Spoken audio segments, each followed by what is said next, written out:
ஒரு அழகான ஊரில் முயல் அதோட தோட்டத்தில் நிறைய கேரட் வளர்த்து கொண்டிருந்தது. ஒரு நாள் இரவு அது தன்னுடைய வீட்டில் தூங்கிக் கொண்டிருந்த போது திடீரென்று இடியோட சேர்ந்து ஒரு பெரிய மழை பெய்ய ஆரம்பித்தது.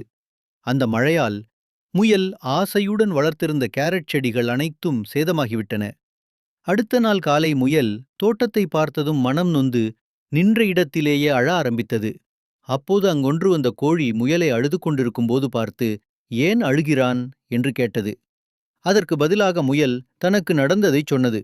இதை கேட்ட கோழி முயலை ஆறுதல் கூறி, நான் உனக்கு உதவி செய்கிறேன் என்று உறுதியளித்தது. அடுத்த நாளே முயலும் கோழியும் சேர்ந்து தோட்டத்தில் மீண்டும் நிறைய கேரட் விதை போட ஆரம்பித்தார்கள். அந்த செடிகள் எல்லாம் நன்றாகவும் ஆரோக்கியமாகவும் வளர்ந்தன. இருவரும் ஒவ்வொரு நாளும் தண்ணீர் ஊத்தி எச்சரிக்கையோடு பராமரிக்கத் தொடங்கினார்கள். இறுதியில் கேரட் செடிகள் நல்ல முறையில் வளர்ந்ததை பார்த்து முயலும் கோழியும் மிகுந்த மகிழ்ச்சியுடன் இருந்தார்கள். பாடம்: வாழ்க்கையில் சில நேரம் தோல்விகள் நம்மை சோதிக்கலாம். ஆனால் நல்ல நண்பனின் ஆதரவும் முயற்சிறைந்த மனதும் இருந்தால் அந்த தோல்விகளை வெற்றியாக மாற்ற முடியும்.